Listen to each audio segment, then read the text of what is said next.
In the far reaches of the Arctic, where ice and isolation reign supreme, a subtle but significant rivalry brews. It's a rivalry not of conventional warfare, but of resources, a race for control over one of the world's last frontiers. Here, amidst the chilling winds and vast expanses of ice, two giants, Russia and Canada, stand face to face. In this desolate yet resource-rich region, an intriguing question arises. Who would win in this Arctic resource rivalry? These two colossal nations, each boasting immense landmasses and abundant natural wealth, find themselves entangled in a silent competition that has far-reaching implications. As we delve deeper into the heart of this Arctic standoff, we will uncover the complexities, interest, and the ever-present chill in the air, both meteorological and geopolitical, that define this high-stakes rivalry. So welcome to Profit Protection, where we talk about all the topics important for investing, like technology and geopolitics. Hit the subscribe button if you like what you're seeing so far for more videos like this in the future. Now, why is the Arctic such a big deal, you might wonder? Well, it's because this remote region is home to an estimated 13% of the world's undiscovered oil reserves and nearly 30% of its undiscovered natural gas reserves. Not to mention, there are valuable minerals like nickel, uranium, and potash just waiting to be tapped into.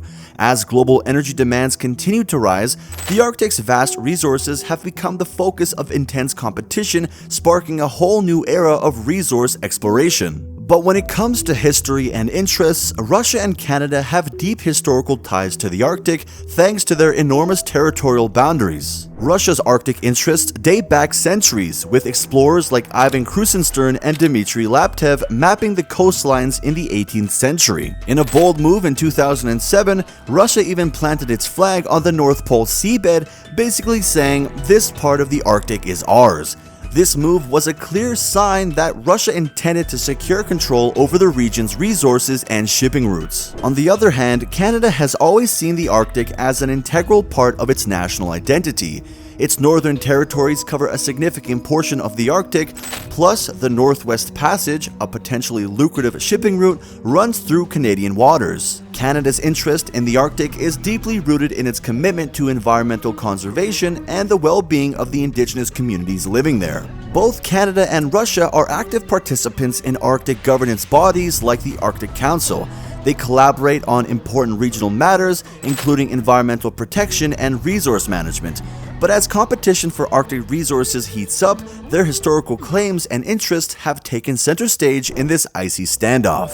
Now, when it comes to natural resources, you'd imagine that the first and second largest countries in the world have plenty to offer. And you'd be right. Canada boasts the world's third largest proven oil reserves and ranks as the fourth largest oil exporter on the planet.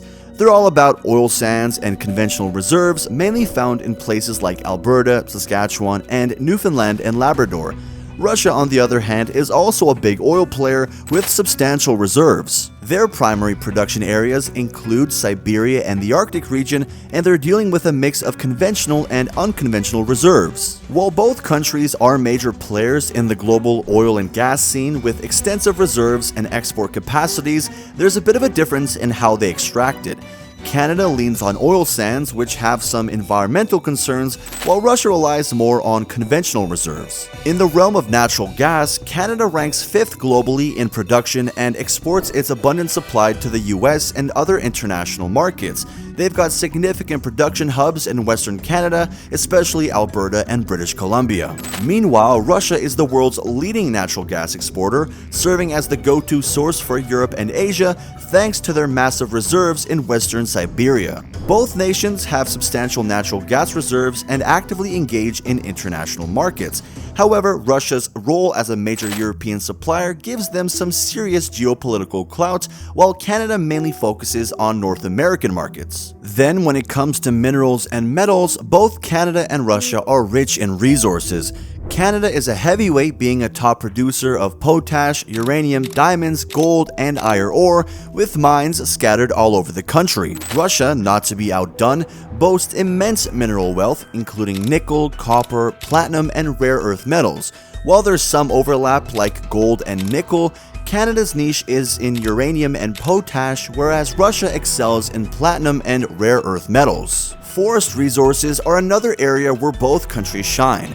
Canada claims the world's third largest forested cover and is a top exporter of forestry products, with key contributors in provinces like British Columbia, Ontario, and Quebec. Meanwhile, Russia possesses the world's largest forest reserves, although their forestry sector faces challenges like illegal logging and infrastructure issues. While both nations have vast forest resources, Canada's forestry industry stands out for its advanced development and sustainability, contributing significantly to its economy. And lastly, both Canada and Russia also have thriving agricultural sectors.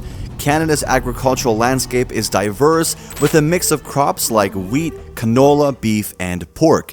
It's seen steady growth, particularly in high-value exports.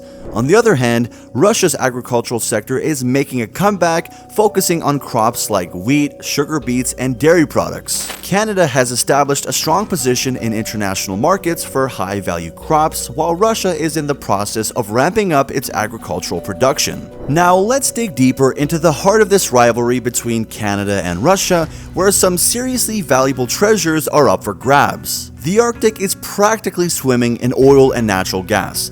Russia in particular has a massive stash with around 80 billion barrels of oil and the planet's biggest natural gas reserves. It's like they hit the jackpot of liquid gold up there, and this could significantly reduce their dependence on energy sources from other regions. But it's not just about oil and gas. Both Russia and Canada have struck it rich with mineral deposits hiding beneath their Arctic territories. Russia's got a strong hand in metals like nickel, platinum, and palladium, all of which are essential in various industries. On the flip side, Canada is more into minerals like gold, aluminum, and uranium, and these resources are fueling their economic growth. The Arctic's icy waters are also a seafood lover's paradise. Think cod, pollock, salmon, and more. These fisheries are not only vital for food security, but also for supporting local communities and commercial fishing industries. With climate change doing its thing and shifting fish populations, Arctic fisheries are becoming even more valuable. But why does all of this matter on a global scale?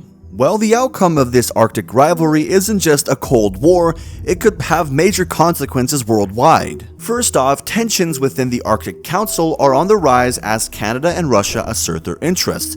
This could potentially throw a wrench into cooperation on crucial issues like protecting the environment and indigenous rights. Plus, Canada's cozy relationship with NATO might bring NATO allies into the mix, which could ruffle feathers with Russia. So what's at stake in this rivalry, you ask? Well, it's all about the resources, massive reserves of oil, gas, minerals, and fisheries. Whoever comes out on top in this competition could have a big say in global energy markets, mineral prices, and seafood supplies, and that could lead to some significant changes in how countries trade and form economic alliances. But hold on, there's a little more to the story. The Arctic isn't just a battleground for resources, it's also ground zero for climate change. Increased resource extraction could speed up the environmental degradation happening there, and that's not good news for anyone on the planet. And here's where it gets a little bit dicey on the security front.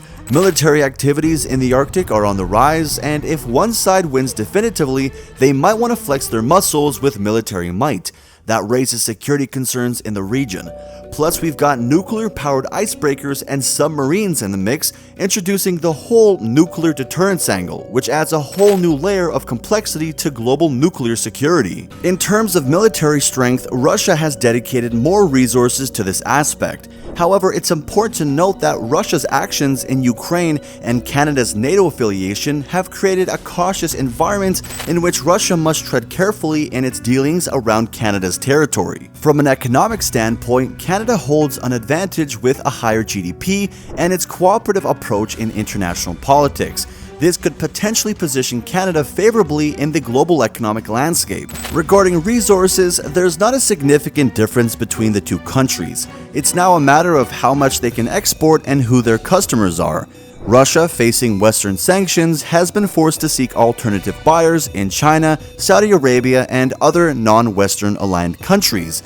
This presents an opportunity for Canada to step in and enter new markets, potentially offering its oil as a replacement for Russia. Thank you for watching, ladies and gentlemen. We appreciate you checking out today's video, and we hope you found it informative. These two behemoths certainly won't be giving up their race for the Arctic resources anytime soon, so if you want to stay up to date on all things related to that, then make sure to subscribe to Profit Protection. In the meantime, you might want to check out our other video related to another important icy region, in why China, the US, and Russia are battling over Greenland. As for now, that's all we have in store for you today. We hope you have a great day, and until next time, take care, and we'll catch you next time.